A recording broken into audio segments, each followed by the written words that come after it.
The runway at the main airport in Ukraine's Odesa has been destroyed in a Russian missile attack, officials said, as Ukrainian forces in the east of the country fought village by village to hold back Moscow's advance.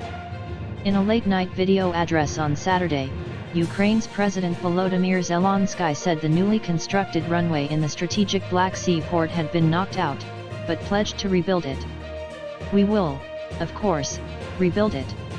But Odesa will never forget Russia's behavior towards it," he said. Regional officials said the missile was launched from the Russian-annexed Crimean Peninsula and said the airport could no longer be used. Maxim Marchenko, the governor of Odesa region, said Russian forces had used a Bastion missile in the attack. "Thank God, no one was hurt. Anti-sabotage measures are being carried out in the region," he said in a video posted online. Gennady Trukhanov, the mayor of Odesa city, said it had taken 10 years to design and build the new runway, which was formally opened last July.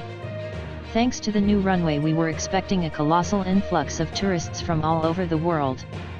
Instead, we got a rocket strike," he said on Facebook. But Odesa is not a city which surrenders to difficulties. "We will absolutely restore the runway after our victory and even more tourists will come to us." There was no comment on the attack from Moscow, whose forces have sporadically targeted Odesa, Ukraine's third-largest city. 8 people were killed in a Russian attack on the city last week, Ukrainian officials said.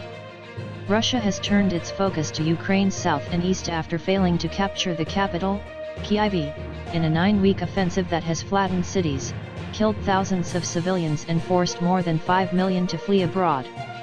Russia's renewed assault in the south is aimed in part at linking the area with Crimea as it pushes for complete control over Ukraine's eastern Donbas region. Parts of Donbas's 2 provinces, Luhansk and Donetsk, were already controlled by Russian-backed separatists before Moscow's February 24 invasion. In his address, Zelensky said Russia was gathering additional forces for new attacks against our military in the east of the country and trying to increase pressure in the Donbas. Getting a full picture of the unfolding battle in eastern Ukraine has been difficult because air raids and artillery barrages have made it extremely dangerous for reporters to move around. But Western military analysts suggested that the offensive there was going much slower than planned.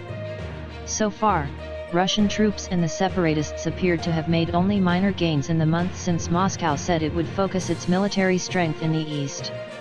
Numerically, Russia's military manpower vastly exceeds Ukraine's. In the days before the war began, Western intelligence estimated Russia had positioned near the border as many as 190,000 soldiers, Ukraine's standing military totals about 200,000, spread throughout the country. Yet, in part because of the tenacity of the Ukrainian resistance, the United States believes the Russians are at least several days behind where they wanted to be as they try to encircle Ukrainian troops in the east, said a senior U.S. defense official who spoke on condition of anonymity to discuss the assessment. With plenty of firepower still in reserve, Russia's offensive could still intensify and overrun the Ukrainians. Overall, the Russian army has an estimated 900,000 active duty personnel. Russia also has a much larger air force and navy. The US and its European allies have provided Ukraine with weapons worth billions of dollars as well as humanitarian aid. US President Joe Biden is seeking a $33 billion aid package for Kyiv, including $20 billion for weapons, and British Prime Minister Boris Johnson said on Saturday his country would continue to give the Ukrainians the equipment they need to defend themselves. Russia has repeatedly warned the West against continuing military assistance to Kyiv, saying the weapons deliveries were pouring oil on the flames of the war.